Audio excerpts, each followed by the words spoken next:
I'm going to try to make it as short as possible. Maybe we can take out one of the questions that I was looking at. So the first part that we're going to be doing is everyone can take a pen and paper or type on your phone or on your computer and begin by making a sort of mind map with mainly, let's start with this first question and just see kind of where we end up. And you can circle it and dare to like branch it out like a mind map. So the first question is, what is nature to me? So we're going to kind of continue on the discussion before where panelists were asked to share what is nature to them. And I'm going to give you 3 minutes to just look at this sentence, this question, and add keywords, feelings, experiences, sensations. It can be community, spirituality, science, whatever it may be that that sparks inside you when you look at this question: what is nature to me? And I put an example here in my slide, which is very much that reflects very much how I look at nature. And so I'm going to give you 3 minutes to sit down and write down the keywords or the sensations that come up when you go into yourself and look at this question.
I'm going to take you out on my balcony.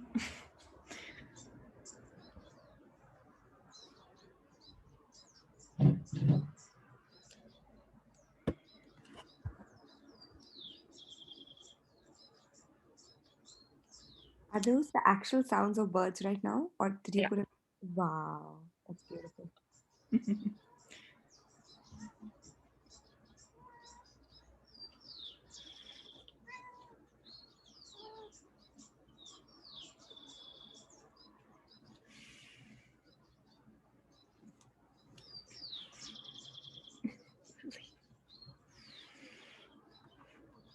So you have about 1 minute left, a bit more.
Okay. And if you want, you can share with everyone in the chat what came up. Obviously, sometimes it can be a very personal experience.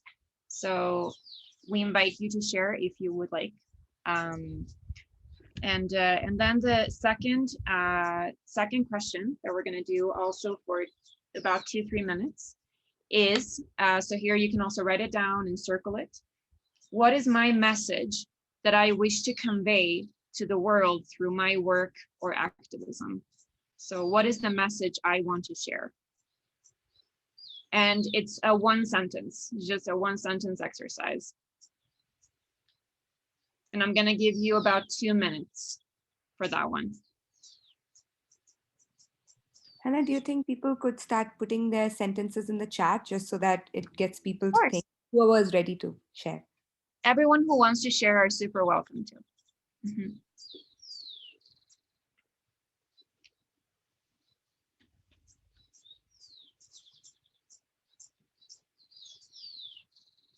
So use what came up in the first question to shape that sentence.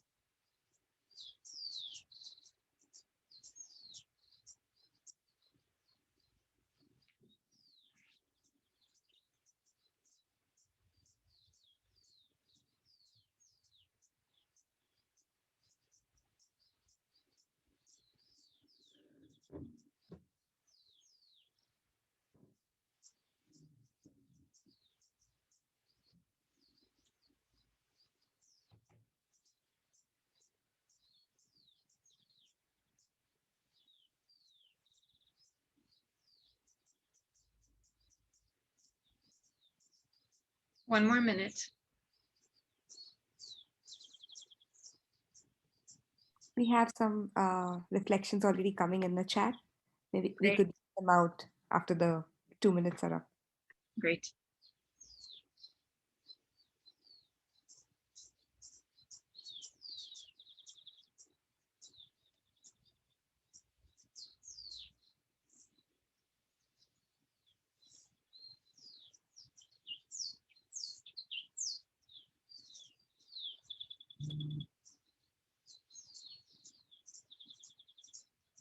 And now we have reached 2 minutes. You can, of course, after this workshop, keep working on this sentence and elaborate it further. But I'm gonna invite everyone who wants to share. Sweta, do you want to read them since I don't see them? Sure. And yeah, if anybody wants to unmute yourself as well and just share, that would be great, because we really wanted this session to be a conversation between all of us. So, please feel free to do that. We have Maggie Fox, who is who's the co-founder of Biodiversity Narratives, and she says that I wanted to add that listening is also communication.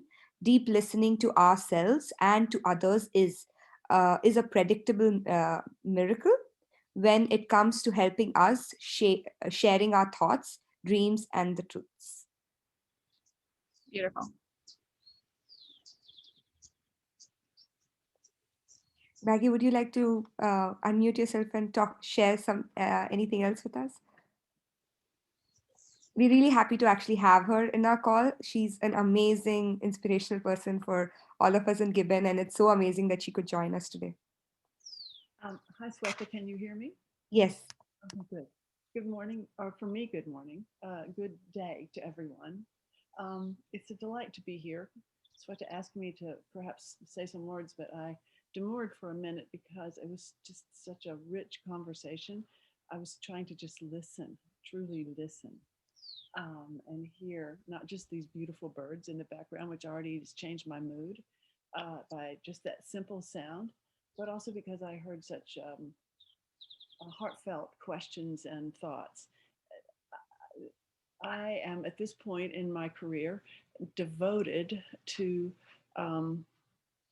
finally understanding and delivering on the power of connection. I'm long been at the work of climate and biodiversity in a dozen different arenas, but I'm finding at this point in time and in the situation that we're in, that focusing on the art of true communication is where we really need to put our best intentions. It has become a professional endeavor to distort rather than actually communicate.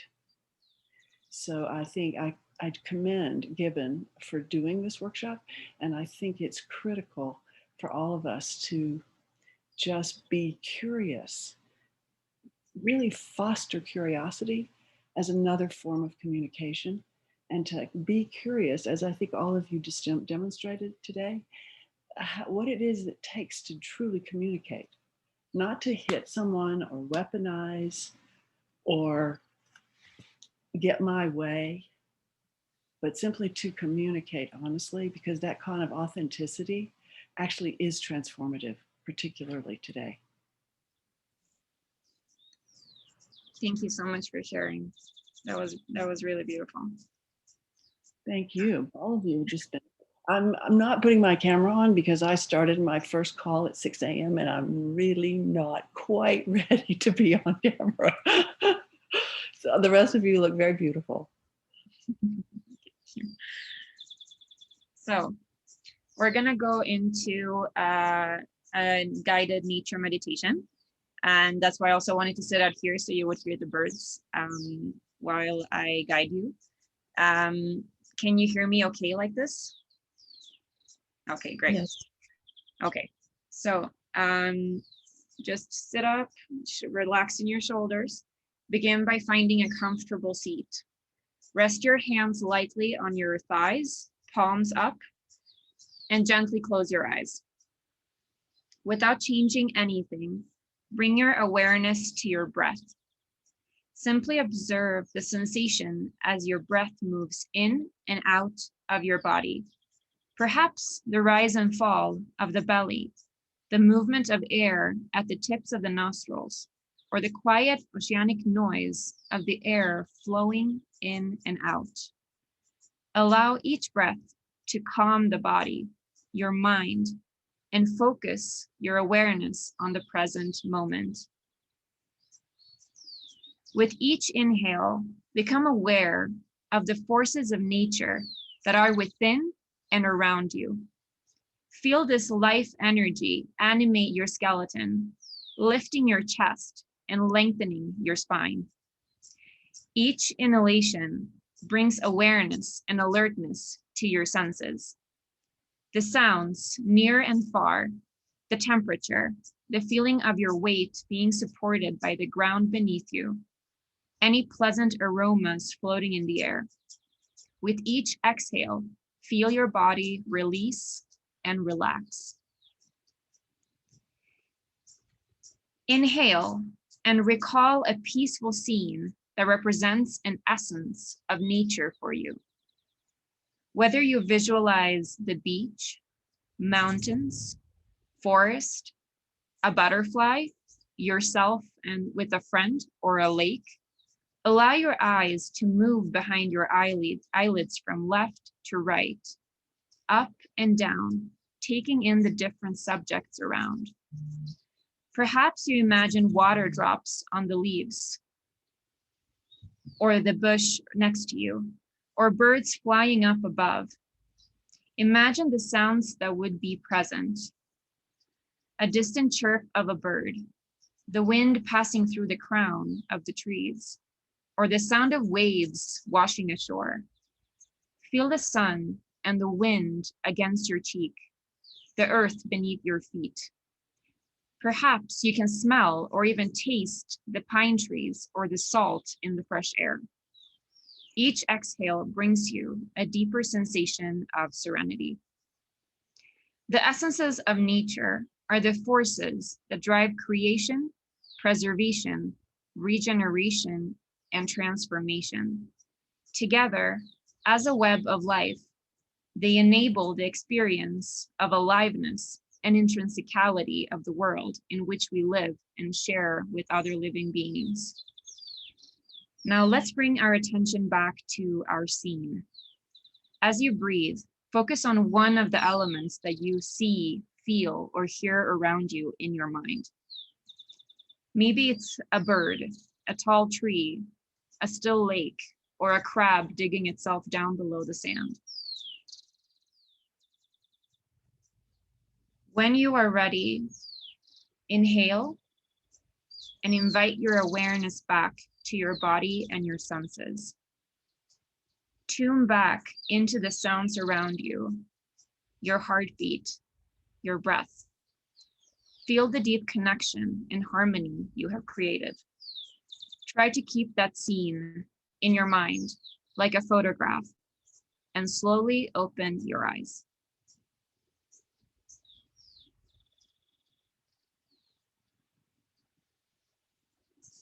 Now, this is going to be taking us to our last element of this exercise.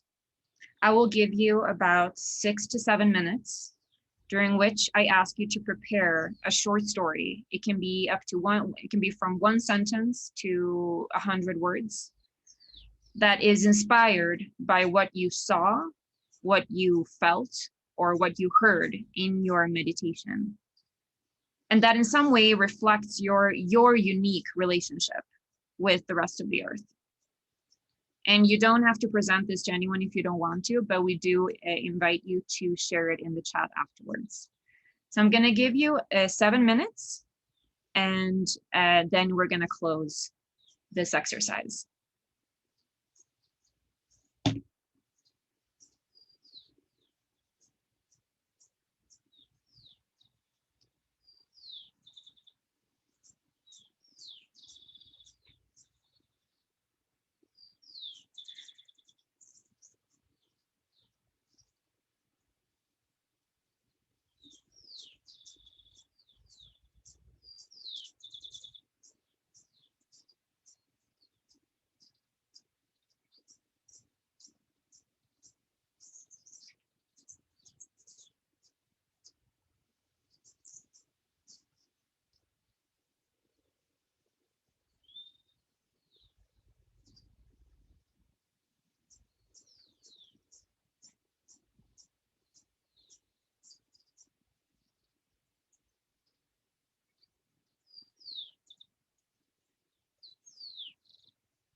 Meanwhile, you can have Emilio here lying down.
2 more minutes, and then we're closing the exercise.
To talk to you about how we as a youth community can start communicating about nature and going forward.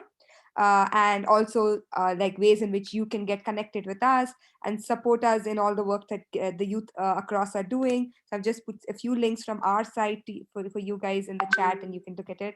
But apart from that, yes, definitely if you guys, I think Hannah would show you some ways in which we could start thinking of communicating, and you can go over it with us. And we will, and if any of you would like to share, I know a lot of you have been chatting with me on with a personal chat, but if you guys would like to also openly share with the rest, that would be amazing. Thank you, and over to you, Hannah. Yes, I'm going to show you something. It's for the vocabulary guide, right, Sveta? So I don't show the wrong thing.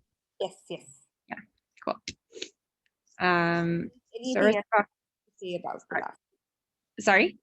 Anything else that you would like to say about the last thing about messaging and how you think we can all start thinking about this better and communicating better? I think it starts with reflection, because when we reflect, we can begin to understand our own message and the way we use words and what meaning we place in them and how it may be interpreted by others. Other thing is questioning, asking. If someone tells you something of their relationship with the rest of the earth, or about why something should be done, or that something should be done, ask why, and go deeper into the conversation. And one way of doing that is, so this is our website of Orthodox Youth, and I just wanted to show you something that we have done that we would love to share with you. We as an action group have decided that we wanted to have some kind of guideline for the way we speak about the earth in workshops and in speeches, in conferences, or in articles, or whatever we produce as Orthodox Youth. And so here below our compass, we have something that we call a language guide or vocabulary guide, which you can access on our website. And to get inspired more than anything, to look at a little bit how we have done as an organization, to make sure that the way we speak about nature and the earth reflects what the change that we want to generate as an action group. And so here we have something, for example, language we're encouraging, language we are rethinking. And those are some of the things that I was saying, like humans and nature, for example. What is it? What kind of pattern are we producing by saying humans and nature, for example, or saying something else instead? Something like granting nature rights, instead saying recognizing, because these rights have always been there, because they're intrinsic, no matter if humans think so or not. And we're saying that nature is voiceless, for example. Nature has plenty of voices, as we have heard during this reflection session also. Rethinking, for example, natural resources, where we imply that that this is something that serves humans. And so looking at these kind of different things and just reflecting, what is it, in what way do I speak in the different contexts where I work, or where I am an activist, or where I just speak about these things in general. So I invite you to take a look at this, and I can send the link to you as well in the chat. But that's basically what we wanted to also contribute to this session.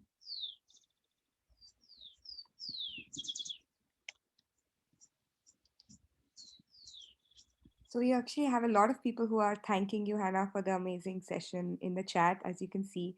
Any of you would like to just unmute yourself and talk while we close the session?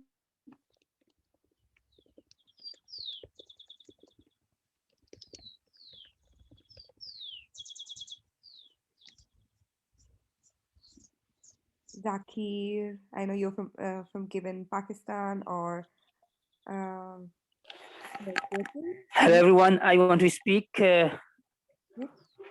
Hello, can you guys listen me? Yes. I really want to thanks to you all. It was an amazing session, and I feel so relaxed. And yeah, from the last 3 days, I was in traveling, and I was feeling so tired. But after this session, I felt like I am getting so fresh. And a few days back, I have experienced. Actually, I was gathering people from different sector for GYB and Pakistan, and it was around 15 days journey, and we have done so many activities, like we have done camping in the desert, we have done camping in the forest as well. So it gives me the same feeling as I experienced few days back. So it was amazing, and I think we should organize this kind of session after every 2 or 3 weeks. It really helps people to get relaxed, especially during this pandemic time. It really helps to get relaxed. Thank you so much. Thank you so much for sharing that with us. It really makes us happy to hear that this was something that helped you on a personal level. And yes, we could try to see how we could do something like this more often. But otherwise, we will share the recording of Hannah's amazing voice and her meditation so that you guys can definitely whenever you need it. And obviously the beautiful birds behind. Anybody else? Maybe Gretel or Serena? Serena? I don't know if I'm pronouncing your name right. Would you like to unmute and say something? Yeah, like same, I agree that it felt very peaceful, especially like throughout the week. For me, it was quite rushed, be it schoolwork or given stuff, because outside we're also planning stuff. So this is my first time doing such stuff. Then it was quite nice to like suddenly stop and actually reflect. But it's like 12 plus, so like it's 12 a.m. So it's like quite nice way to actually like observe the night. It's very quiet and nice. Yeah. And it might be perfectly sequencing you to go to sleep as well now that the session is close to over. Yeah. Thanks, Gretel, for sharing. And it is really nice to hear your voice as well. Anybody else before we end? I just want to jump in and thank everyone for joining. And as I have been able to reflect on all the panelists and everything that we've been speaking about, what continues to jump out the most at me is the necessity to speak from the heart, whether it's positive or negative, whether it's about nature or otherwise, that it's that personal connection to the words you're saying and the intention behind them that's the most important. And I think for all of us, we really hope that this session has given you that ability to slow down and to reflect and to remind yourself why it is that you care about the work that you're doing. And speaking from that place of passion, care, personal responsibility, that's really, I think, the most important element that I believe we all want to walk away with. Absolutely. I think everybody here resonates with what you just said. Okay, I don't see anybody else here, but I'm just seeing the chat. I see a lot of people replying in the chat, which is great. I'm sharing my presentation as a PDF in the That chat. yeah, that you guys can just download it from the chat as soon as she shares it in. We could also post it on the Given Telegram group in case people need to see it. I'm just downloading it right now. And I've put a link for our Telegram group. It's an open group for anybody to join in, and we will share this there as well. So awesome, guys. Thank you so much for the refreshing middle of the week exercise. And I see everybody loved it. So thank you for that. And yes, I hope to see you guys soon in some of the rest of our not so relaxing, but more activism based activities. We're doing a lot of trainings which are coming up next month. So I hope you guys can stay in touch and join us for a bit of activism and a bit of putting that emotional connection into some cool ways of expressing it out loudly. So with that, anybody else from the panel who would like to say something, and then we would end it. Just thank you to everyone for joining, and I really hope we can do more of these together. So thank you, guys. Take care. Thank you. Bye, everyone. Bye-bye. Thank you, everyone. Take care.